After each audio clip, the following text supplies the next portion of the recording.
You know why we men always chase? Men appreciate act of service. Hey, what's up guys? It's your boy Sublado Moto. Okay, for today's vlog, let's talk about chase and challenge. Okay, so ganito guys. So most of women think men wants to chase most of the time. Kaya ginagawa nila is china-challenge nila tayo in order for them to retain us. Pero hindi nila alam, we don't want challenge. Yes, we want the chase, but we don't want challenge. Why we don't want challenge, guys? Because we have enough challenge in our life to test our masculinity. Kaya nga sinasabi ko sa inyo, tayo ang may kakayahan na mag-provide ng marami kaysa sa babae. Guys, para mas maintindihan na natin ano ang chase na sinasabi ko. Of course, we are the one initiating. It means we need to chase. Okay? Initiating the conversation, initiating the date, initiating the sex, and of course, approaching them. So we chase women because we want to get something. And women filter the guys because they want to get something. Guys, pag sinabi ko na stop chasing them, ibig sabihin, if you have done so much for her and she still never reciprocate or never do something that to make you feel something na kailangan mo mag-hold on, then you should stop.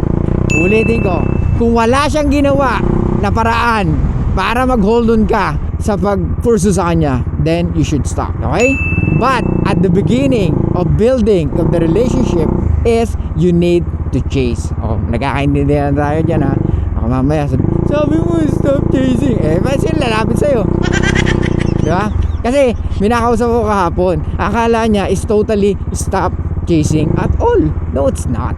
Of course, they need to chase you as well pag nagawa mo na yung mga bagay na dapat mong gawin. Pero kung wala siyang ginawa, like I said, you need to stop the chase. How dare you? Okay, challenge. We don't want challenge, ladies. Some women will really hold the sex, hold the date, plagues you, ghost you, send your message. Ganon ang mga ginagawa nila na para mag-chase tayo sa kanila. Hindi nila alam, they are sabotaging themselves if they want a relationship. What? Most of guys, yes, ladies, we will chase you. However, we are starting categorizing you.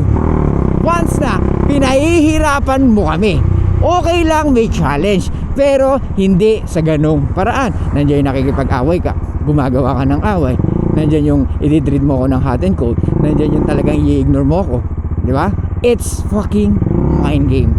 It's fucking manipulation. Men should be the one adored. And women should be the adorer. Lagi ko sinasabi to. Kaya dapat ang babae ang nag-chase most of the time, hindi lalaki. O yan na naman, sabihin nyo na naman, ba't parang contradict yung sinasabi mo? At the beginning of courting, you need to chase her. Kumbaga, gumagawa ka ng way para i-attract mo siya, tama? Ngayon, kung wala pa rin nangyari sa pang-attract mo sa kanya, then you need to stop. Kaya hindi na-appreciate ng mga babae ang act of service. Kaya nga, if we want to fucking always pleasing them, put them on the pedestal, they never appreciate it. At kaya nga, hindi nila nire-respeto ang nice guys or wala silang pake kung gaano ka ka-nice. Kasi since bata pa lang sila, they always treated like a Disney princess. Kaya kung ikaw, same pa rin ang gagawin mo na pagtrato sa kanila, hindi mo sila mapapasunod or mai-stimulate. Guys, anong benefits ang makukuha mo sa isang babae after sex? Let's say for example, magjowa pa lang kayo. As in, wala pa kayong anak, wala pa kayong responsibilities. Anong benefits or anong value ang makukuha mo sa babae after sex. Have you ever wondered, ano nga ba? Sa mga babae naman, anong kaya nyong ibigay na value sa isang lalaki after sex? How dare you? Do you have anything in mind? Okay, ganito. Ladies and gentlemen, para sa mga babae, kung gusto mo makapag-provide ng value sa boyfriend mo, you need to do the things that he always say to you. Or do the things kahit na hindi pa niya sinasabi. O yung sinasabi nating may kusa. Nandyan yung iwasan mo na yung mga lalaki. Nandyan yung huwag ka na mag-post ng provocative. Nandyan yung hindi ka na magsusuot ng mga sexy dress. Nandyan yung you're trying to make yourself exclusive for your man. Gets? Kasi pag hindi gano'n ang ginawa mo, walang mangyayari. How dare you? Because if you never do that, what value you can provide for your boyfriend? Eto ladies, pinakasikreto ng mga kalalakihan para mas ma-inlove sa'yo ang boylet mo or ang boyfriend mo or mas ma-appreciate ka ng lalaki mo. Men appreciate act of service. Believe me, most of men appreciate act of service. The more na pinagsisilbihan mo sila, the more we appreciate you. Giving gifts, buying a coffee, or doing something for them na talagang never nila na-experience. Tandaan nyo guys sinasabi ko sa inyo, men have more challenges in life. Men have more challenges than you. Mas maraming challenges ang mga lalaki kesa sa babae in order for us to provide something para sa inyo.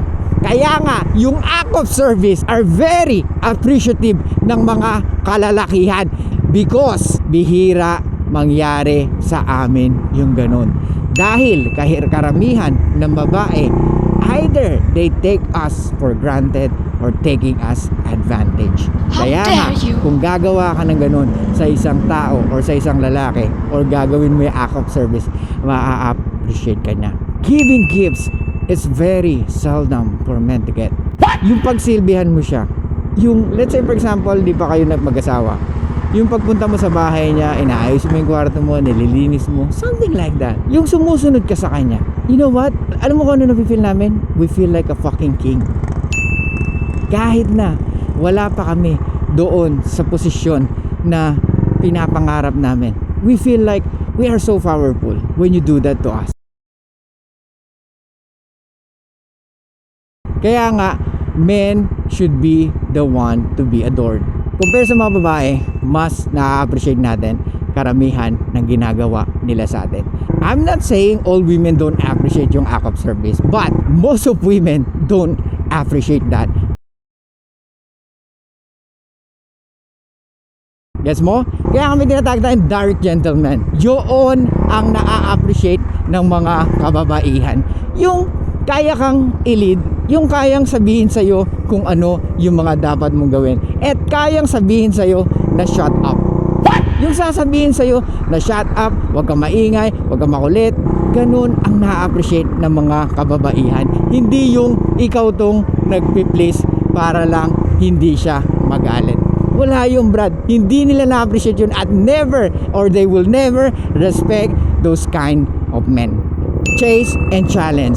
Ladies, we want to chase you. Yes, especially at the beginning of the relationship. Pero kung di ka magre-reciprocate, we will stop. Walang pinagkaiba yan sa tigre. You know why we men always chase? Because it's hardwired for us to hunt.